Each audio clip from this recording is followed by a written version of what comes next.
What's up, everyone? Welcome to the Crimson Connective, where we are discussing the Utah-Arizona matchup. And today we have with us Matt Moreno, who is with an affiliate of Rivals that covers Arizona football.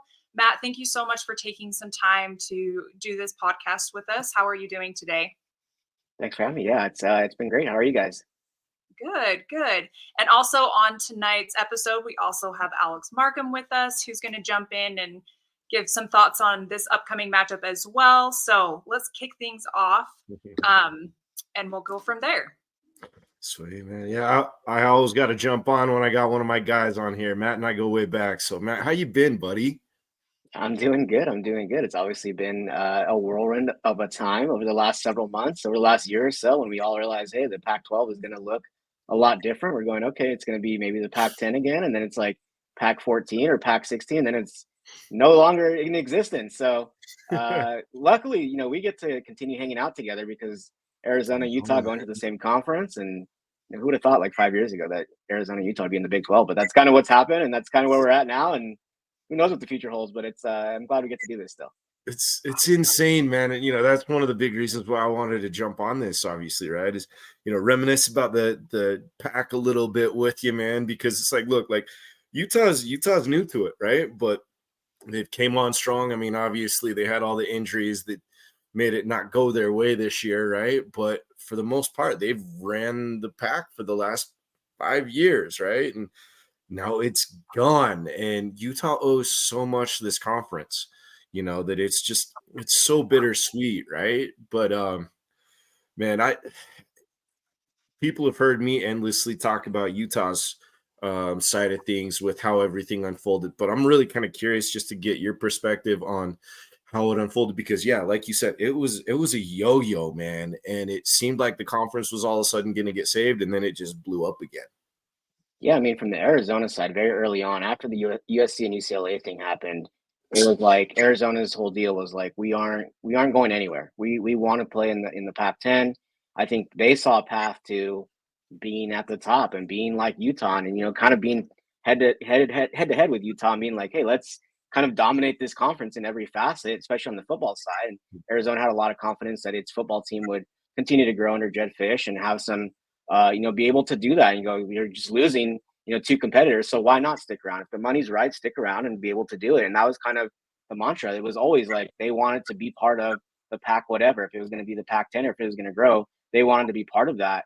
And it wasn't until it was like there's no more reason for you to be involved in it that they got out.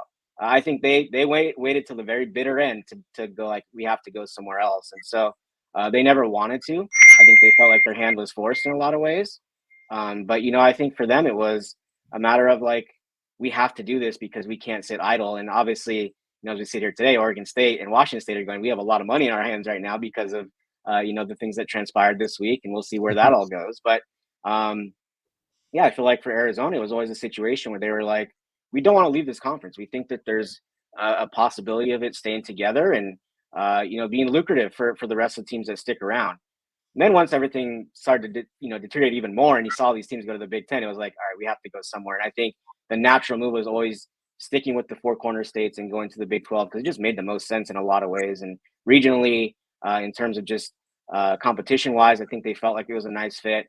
Obviously, on the basketball side for Arizona, which is a big thing, in Tucson, it was you're stepping into a conference that has Kansas in it, Baylor, some of these top basketball schools, and so I think they saw the benefits of it the entire time. But it wasn't until the very bitter end that they decided, okay, we're ready to move on, because I don't think they wanted to. And so, a lot of the people that are making these decisions at Arizona have strong ties with the Pac-12. Dave Hickey's been at Oregon before, their athletic director, so he was there for a really long time. And so I think it was kind of a pulling at the heartstrings a little bit to break it all up. But I think they waited until they said, look what's on the table. Look what we have here. There's nothing for us here anymore. Decided to move on.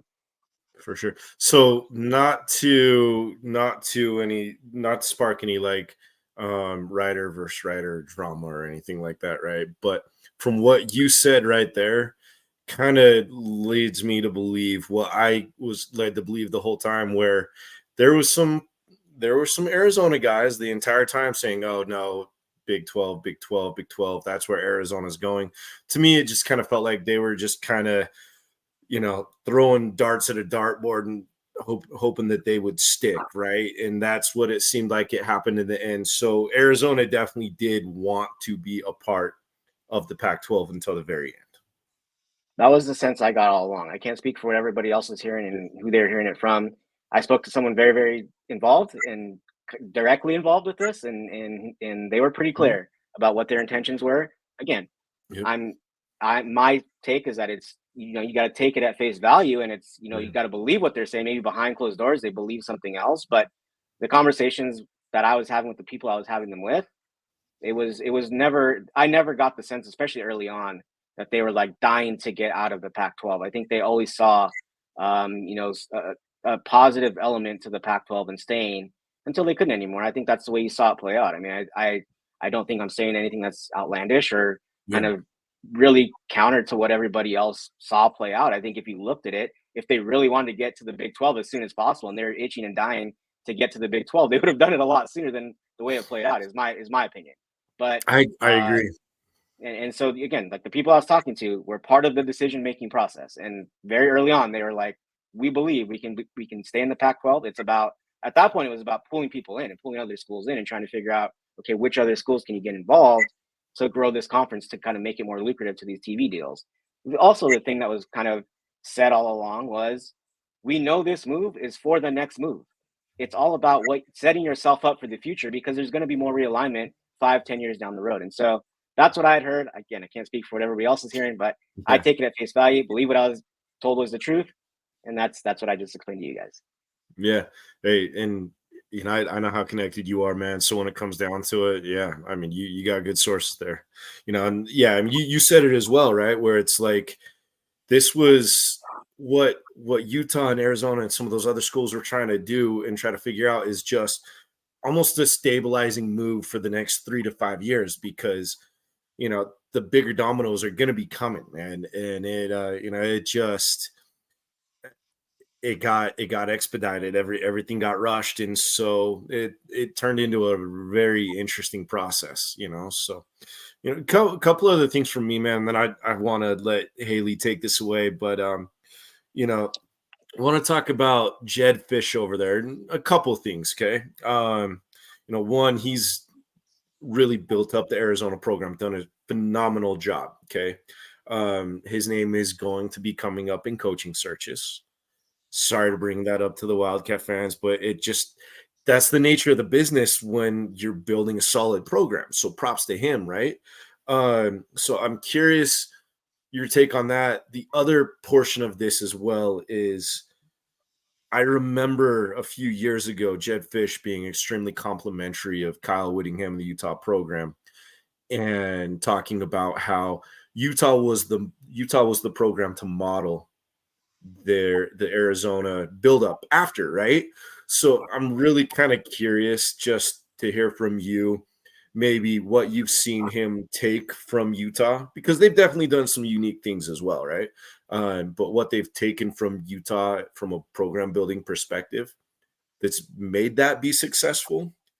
And then, yeah, if you could just kind of talk about the coaching speculation as well. Yeah, I mean, I was going to bring that up because I feel like it was a couple years ago we were talking about this, and maybe even last year. And Jedd Fisch continued to bring up Utah as like the mantle. That's what he wants to be. And it was like, he didn't specify any other program. He always singled out Utah and was like, that's who I want this program to be. That's what I want us to look like. You started to see it in a lot of different ways. I think right away, kind of the Polynesian influence, I think, was a big deal that has happened a lot at Arizona in the past. And when Arizona's had so much best team, you saw a lot of Polynesian players, and he stepped right in and was like, we're going to do that. We're going to bring Polynesian pipeline back. We want all those players that are from California and Vegas and surrounding areas to come to Arizona. And so I think that was a big deal. I think that's where you can kind of see the clear connections to a place like Utah. And then I think building from the inside out. I think, getting the offensive and defensive lines really stout and bringing in players who are going to, win the trenches. I think that's a very direct line to what Utah does and what they've been successful doing. You can take it a step further and go running game. Building things around the running game. I know people think of Jedd Fisch and they think of the offense and they think of passing, but if you look at the running game this year, it's really what has carried them throughout the course of the season. And so I think those are a few of the things. I think, again, you could throw in defense as well. If Arizona's not in this position, we're not talking about them having, it is an outside chance, but having an outside chance at the Pac-12 championship game, unless their defense is improved. And he really put a lot of effort and a lot of resources into building up the defensive side of the ball. So I think all those things you can relate back to a team like Utah and go, those are all things that they've been successful at and have been keys for them over the years. And I think he said, I want to be like them. And those, I think, are some of the clear kind of ties that you can make to both programs and the build that Jed Fish has had over the last couple of years. But on the note about just the coaching searches and all the things that are going to come up, it's a good thing for Arizona, I think, to have a coach that is going to be part of those conversations. Now it's up to them to be able to pony up and he's gonna get an extension. It's just going to happen. He's going to get a raise. It's just going to happen. I mean, he's delivering on everything he said he was going to deliver on so far. And so I think you just expect that he's going to continue to, see more money come in. And again, we were talking about this, before it started, and him not immediately shooting down these other opportunities and saying, I'm not going to any of these places. I think the thing that I've learned about him over the last few years is that he knows how to play the game. In kind of every facet, you don't get a 5-star recruit with no clear ties to Arizona to sign with Arizona unless you know how to kind of do some things and maneuver some things and, kind of talk the talk and walk the walk in a lot of ways. And so he knows what he's doing. He understands that, hey, I need a bigger pool of money from my assistant coaches. I need more money myself because why not? But I think it's more about just building the program up and understanding like, hey, if you want to compete and have the best resources, let's do it. And so I think he's kind of setting the table to Arizona by not shooting those down, by going, look, I could leave. I don't think he's doing it on purpose necessarily to get a rise out of anybody or to be like, hey, I need more money or anything like that. I think he's saying, if you want to have a better football program, we need to have as much resources as anybody else. I think that's his way of doing it, saying like, hey, I'm not going to shoot these down because those are opportunities for me. And so I think for him, I think it's about understanding how to play the game. And he understands if there is that potential that he could leave, there's going to be more donor money. There's going to be more money kind of coming into the program and allowing him to do what he wants to do, which is win. Because I really don't think at his core, he wants to leave. I think he very much enjoys it there. I think he understands that, at least for now, it looks like he can build a winner. And also, kind of on the same token as Utah, you're going into the Big 12 next year going, looks like a pretty wide open league. And it looks like it's a league we can win if I keep this team together. And so I think for those things, I think it just doesn't make a whole lot of sense for him to leave unless he is really, pulled in by the allure of one of these big time jobs. But I was talking to someone about this today, and I said, if he waits a year and they win 10 or 11 games next year, he could have his pick of jobs. And it's like, why rush to take one of these jobs? Again, if Texas A&M comes and calls and says, we're going to give you however much money, more than anybody else, hard to turn that down.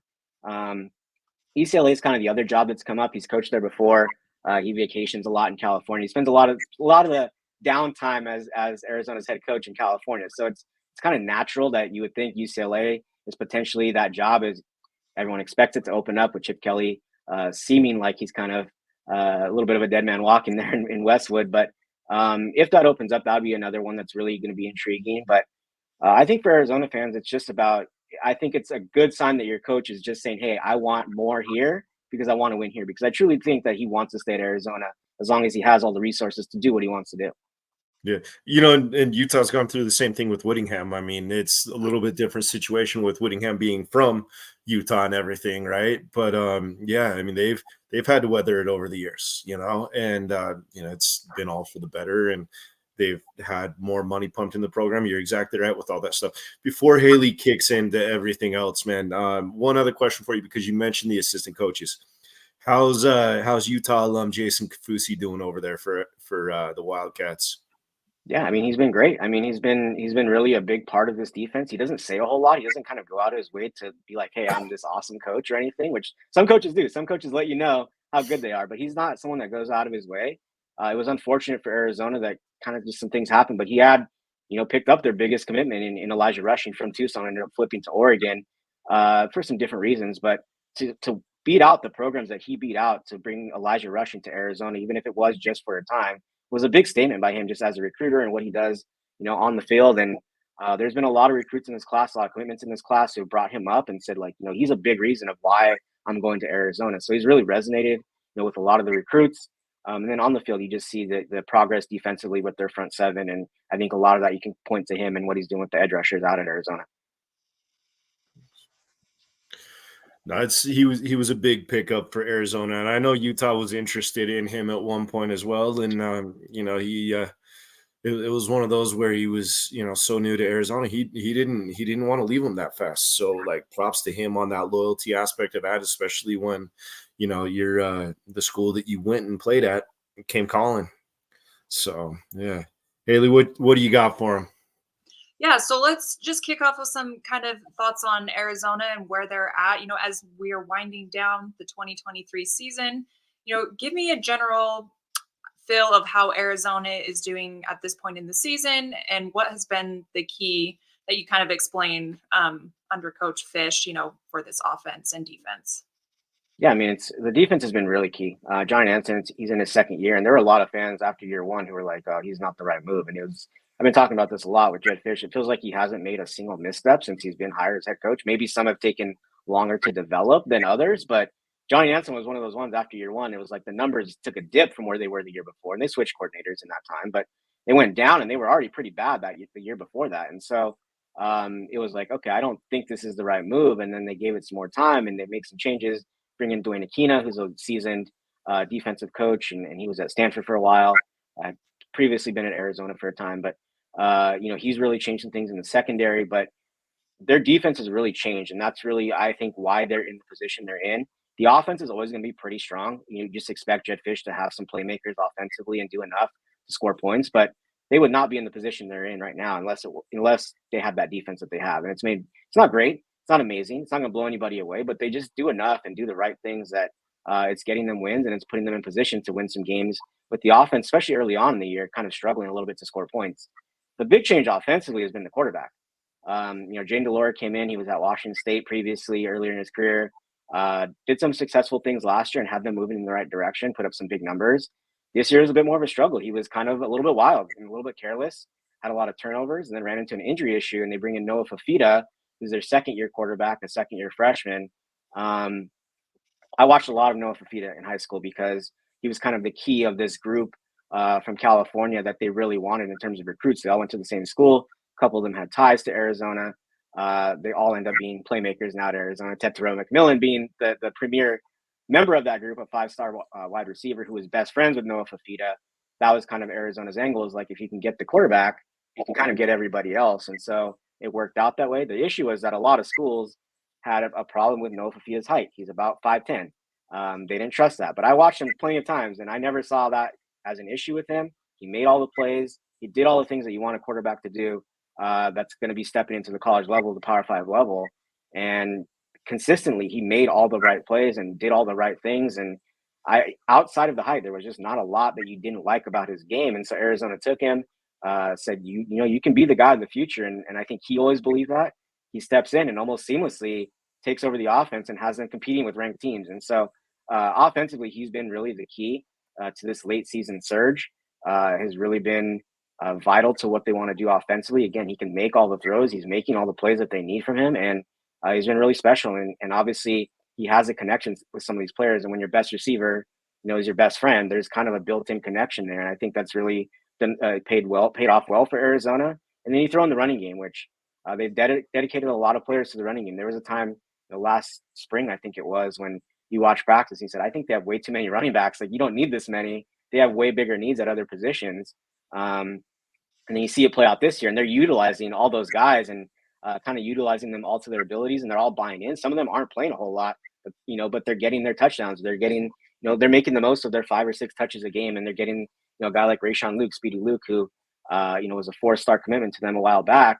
He doesn't touch the ball a whole lot, but he's been able to make an impact by, getting out in space and using him in the passing game a little bit.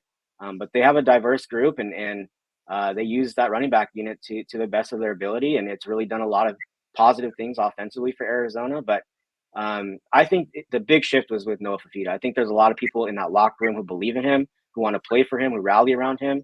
And, I think that's been a real key to kind of this surge. And he's not turning the ball over. He's not making the same mistakes that Jaden DeLore was. And I think it was a big deal for Jed Fish, because Jed Fish has shown a lot of faith in Jaden DeLore and a lot of, support for Jaden DeLore through a lot of different things, both on and off the field. And so I think it was difficult for him to be like, hey, I'm going to pull you because there's this other guy that's on the team. He wanted to give Jaden DeLore every single shot to continue to have that job. And it just hasn't worked out that way because Noah Fifita has played so well and, wins Pac-12 Freshman of the Week 4 times in the span of like 5 weeks. And so I think Jaden Delore was going to have every shot, but Noah Fifita has just been the real catalyst to everything right now. Oh, that's awesome. So want to continue with Noah. He's really done a good job of igniting the Arizona offense. What do you expect from him against Utah? It'll be very interesting because this last week against Colorado was kind of the first game where you go, oh, that wasn't the typical Noah Fifita performance. And there wasn't really any one reason to point to why it played out that way. I don't think that Colorado was doing anything kind of exotic with its looks to make life difficult on him. But Utah has the ability to do that. I mean, they have the defense that can slow someone down like him. And so I think that's going to be the real test, is to see, can he bounce back from a game like that? Because he hasn't had one of those.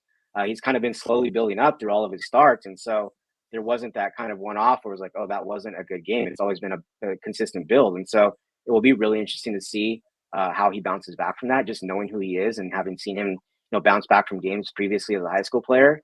I think he has what it takes, and I think he'll be very motivated to try and help Arizona win this game. But I think he's going to rely a lot on that running game. I think they're really going to, continue to do that. That's their strength. And then kind of fill in where they can offensively and get that passing game going. I think that Terrell McMillan is going to be someone that he looks for a lot. Jacob Cowan is, their slot guy and can move around a little bit. And I think he's going to be someone that he looks for a lot and kind of as his safety nets. But I think it's going to be more of the same in terms of when he's had his good games, which is just doing within the offense. I think that's been kind of a strong point for him, has been not trying to go out of the norm and trying to make plays where they don't need to happen, which is kind of what was happening with Jaden Delore, where he was kind of going off script a little bit and just doing things that he wouldn't normally do and getting himself in trouble. Where I think Noah Fifita, it's going to be very key for him to just stay within the offense, stay within what they're doing, not turn the ball over, not give Utah more opportunities than they need, and just kind of continue to build and bounce back from last week's game. Because it was odd to see because he had been just consistently building. But, I think he's going to be the type of player that will want to have a bounce back game, and we'll be interested to see if he's able to do that. And continuing with the whole Wildcats team, what are some of as far as individuals and as the whole team, what is different from them from last year? I know that they picked up some really good defensive players through the transfer portal. What are you seeing that they've improved on from last year to this year? Yeah, I mean, I think their run defense is really the biggest thing. When you look at, again, kind of what they've done, building similar to a team like Utah, just up front. You look at someone like Taylor Upshaw, it was interesting last week because he was at Colorado for spring. He's a transfer from Michigan. Had played before throughout his career. He's an older guy, a grad transfer, but he played a lot at Michigan, but really never had a chance to fully impact the game. And so kind of one of those guys that when you look at the transfer portal, those are the guys that tend to have quite a bit of success where they play at a high level school, have that experience, know what it's like to kind of go through those games for him, for example, for him in the Big Ten, and go through some of those battles and play against a team like Ohio State. So they don't have the lack of experience that maybe a high level high school player has, but they're able to now have an opportunity to play more. And I think that's what you've seen. So Taylor Upshaw has really taken advantage of his opportunity to be an everyday guy, an every down guy, has a ton of sacks and is really impacting the game. And so he's really been a big catalyst to what they're trying to do. And I think you just look across the defensive line. Bill Norton is a guy from Georgia. Anytime you get a defensive lineman from Georgia, it doesn't really matter how much or how little he played. That's a big deal if you're, West Coast school. And so again, someone who played a lot. He played in every game last year, but it was a lot on special teams. Didn't really get too many defensive reps. But when you're playing behind a ton of future pros, you get some experience. In practice, you're going to be able to gain some valuable experience. And so you drop that guy into a team that can really use him and utilize him. I think that's what you're seeing this year is, some guys that are just having that opportunity to get a second chance or build on what they've shown and learned already. And, you look at someone like, Bill Norton, Taylor Upshaw, and you go, that's exactly what you want. I think that's been another key. I know we were talking about that earlier, but for Arizona, you look at just kind of the transfers that they brought in, they've kind of hit with pretty much all of them. And so you need to do that in this day and age. If you're going to build through the portal, you kind of need to have success with those guys. And for Arizona, they've really been able to do that. And Taylor Upshaw, Bill Norton are a couple of the ones up front defensively where I think they've added to what Arizona wants to do and kind of was missing and lacking in years before. And that's where the real strength of the defense is now, is up front, which has not been the case probably for my time ever really covering Arizona. So that's a big change. And I think you're seeing why, as it plays out on the field. Probably clear back to the Desert Swarm days, huh?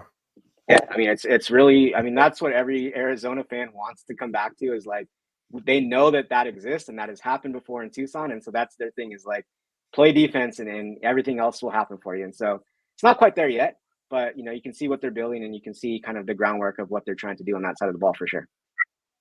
Well, and it's definitely apparent in their their rush defense, because they are holding their opponents to less than 100 yards per game, which is pretty awesome for a team. So they have really done a lot of improving over the last year. If you are Jed Fish, what position group is keeping you up at night that you're most concerned on facing? I'd probably say the defensive line. I just think that that so much of what you're going to do is your running game.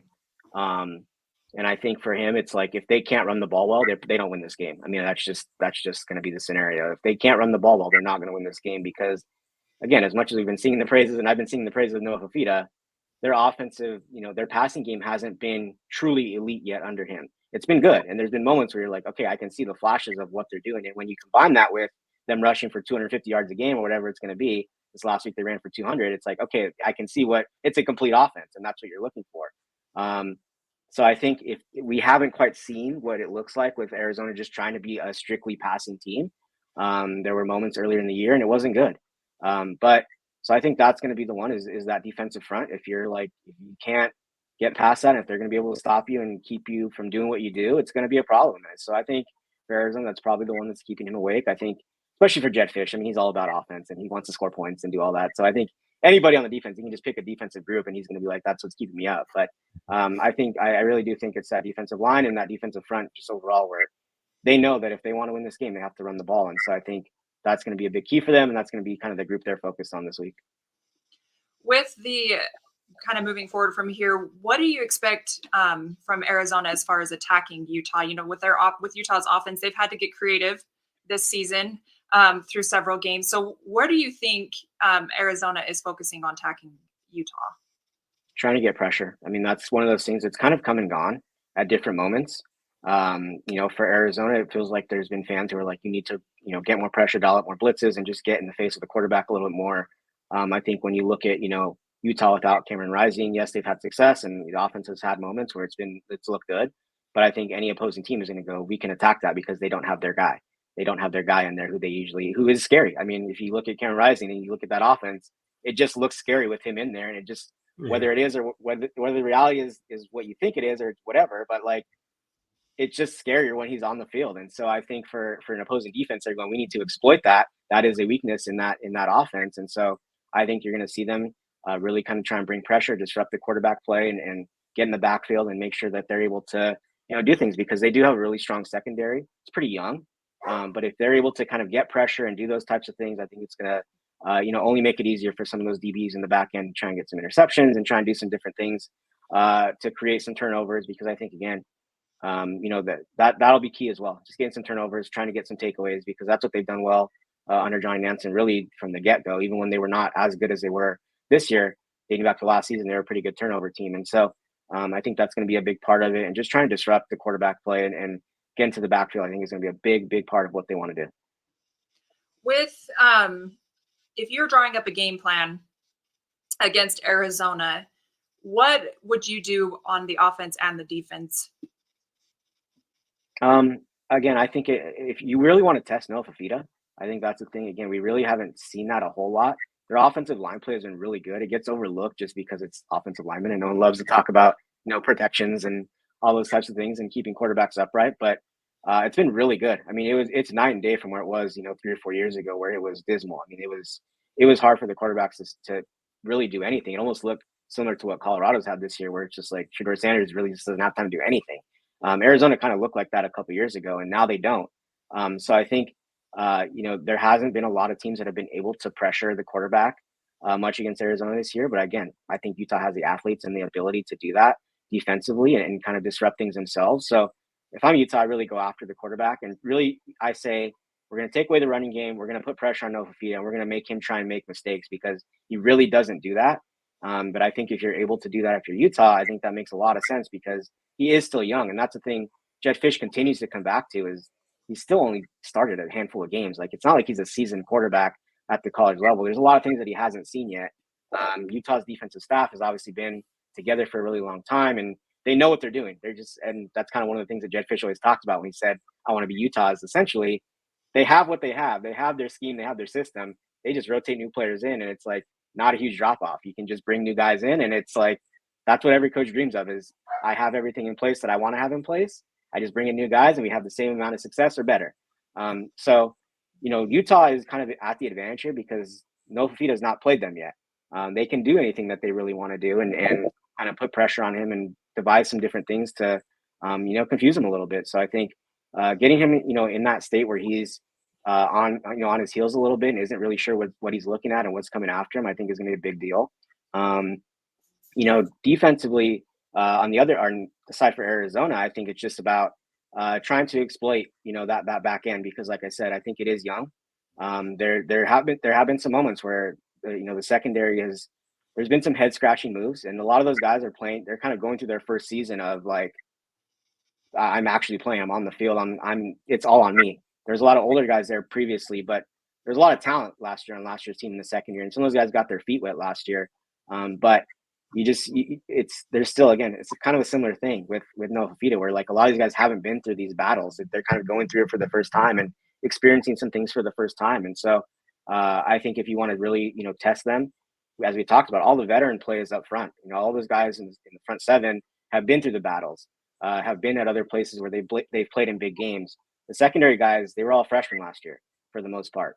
So I think if you can go after the two corners, especially Sicario Davis, Ephesians Pricelock, high-level guys who've done a lot of good things this year, but haven't necessarily played every top team. They're kind of going through these things, like I mentioned, for the first time. So I think if you're Utah, you really want to maybe push the ball down the field, try and get something going in the passing game and see if you can, put some pressure on them and put some pressure on their DBs to force them into mistakes as well. What is your prediction for the game? Final score? Yeah, this is an interesting one. I really do think, you put the two defenses out there and it feels like it's going to be maybe a lower scoring game. I was asked about this earlier in the week, and it's like, this is, to me, the measuring stick for Jedd Fisch. And it's like, because as we talked about, this is who he wants to be. And it feels like Arizona really, for the first time in his tenure, first time in a while, is on par with a team like Utah. And I think that's one of those things where it's like Arizona knows where it wants to get to. Utah's been there. To me, I think it would be a huge mental hurdle for Arizona to climb over if they're able to win this game. And so I think they value that. I think they understand that. They've already reached bowl eligibility. They're happy about that. That was one of the kind of the goals. But and I think there's obviously the thought of like, if everything falls into place, if you continue to win games, some other teams lose some games, you could play for the Pac-12 championship. I don't know that that's so much at the forefront as much as if you beat this team, it's like, hey, we're on par with that team and we're going where we need to go. And so I think for Arizona, it's one of those games where it's like they're going to be pretty motivated. And it'll be very interesting to see play out. I do think that their running game is really impressive. It's really guided them this whole year, but I do think it's going to be a little bit lower scoring. I do think Arizona wins it. I think at home. I think if it's on the road, I would have probably a different take. I'd have a different take. But I wasn't a believer in Arizona. I picked against them quite a bit early in the season. They've kind of changed my tune quite a bit over the last several games. I think Noah Fifita, again, like I mentioned, has been a real catalyst. I'm going to go 27-24, Arizona, probably getting the 3 points just because they're at home. But I do think they're a lot more, closer match than they have been in years past. And obviously, if Cam Rising is taking the snaps, this is probably a different game. It probably feels a lot different. The season probably feels a lot different. I'm sure you guys have talked about, but I think just with how it is right now and the two teams, how they look right now, I think Arizona bounces back. I think last week was big for Arizona too, not losing that game, because old Arizona would have lost that game at Colorado. But they didn't. They were able to find a way to win and move along. And I think they have the makings of something really good under Jedd Fisch. And so I'm taking Arizona in this one. I think this is the big hurdle they need to climb to be like, okay, we can now move forward with whatever the next phase of their Arizona football is under Jedd Fisch. I think this is kind of that big hurdle that they've wanted to climb. And I think they finally get over it. So there's two with what you're talking about with all that stuff. There's two different ways I can see this going. Okay. If you look back at history in the Kyle Whittingham era, freshman quarterbacks do not do well against Utah's defense. I would say Noah's going to provide a little bit more of a challenge than some of the others. But like you look back at, even Dante Moore recently, right? He was a shell of himself. Like Utah just absolutely destroyed him, right? But at the same time, too, that was at Rice-Eccles. This game is not at Rice-Eccles. The other thing to this as well is, we talked about it. Utah's been used to playing in the championship game.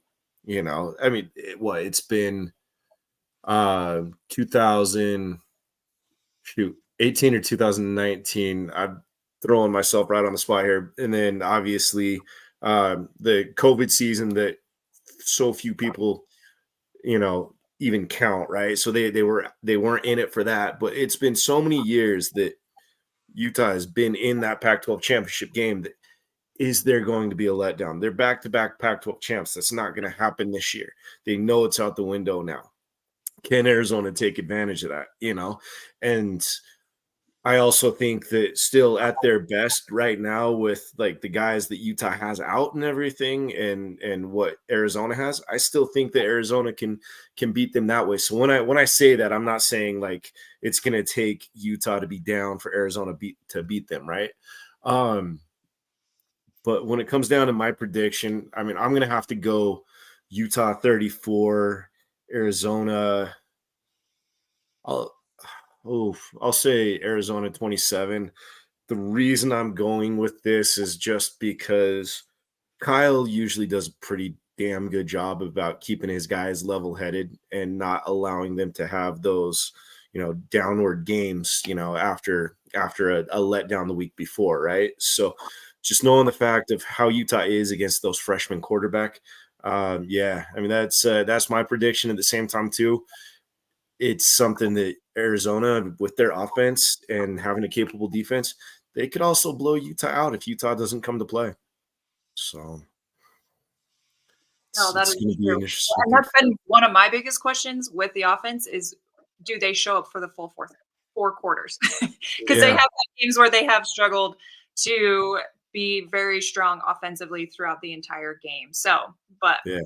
I Matt, have how much of yeah. sorry, Halie. How much of the Utah Washington game were you able to catch? Portions of it for sure. Yeah, that I'll tell you, it was that offense, man. I'm still trying to figure out, and I know Whittingham is too, but still trying to figure out what the hell happened in that second half, because that was just Washington's defense is not that good, and Utah made them look all world. It was completely different. So they can't do that against Arizona. Arizona's a much more capable defense. Yeah, I mean that's the big thing is that they're, again, as I mentioned many times, they wouldn't be here if it wasn't for their defense. And so far, I wasn't a believer in that defense early on, but they've really improved, and you can see there's tangible kind of improvements that they're making. You can see it out on the field, and so you definitely don't want to get behind, and you want to be able to stay on top of that defense. And I think if you're able to do that, then you definitely have a very, very good shot if you're Utah. For sure. Well, Matt, before we let you go, shout out any of the stuff that you want to shout out. I know you got the podcast going for Arizona. I know that you got a little bit different role now with Rivals than you've had in the past. You're a busy man, bro. Very, very much so. But you can follow me on Matt Moreno at X, I guess it's called now, no longer Twitter, formerly known as Twitter. But you can follow all of our stuff at GoAZCats.com. Our Twitter is GoAZCats.com. Someone took GoAZCats, unfortunately, before we could get it. The handle, but you can follow all of our stuff there as I lose my AirPod. Hopefully you guys can still hear me. But yep. As this one goes. Follow our stuff at GoAZCats.com, and we'll have plenty of coverage. We'll have videos and everything, and make sure to tune into all of our whole staff there. And they got a lot of stuff going on. That's good. Yeah, thank you, Matt, for joining us and allowing me to meet you and kind of be able to talk about a little bit about this game. So we'll see how Saturday turns out. Yep. It's a pleasure, man. Thank you again for joining us. But it's good to see you. Yeah, absolutely. Good to see you guys as well. All right. Take care, guys.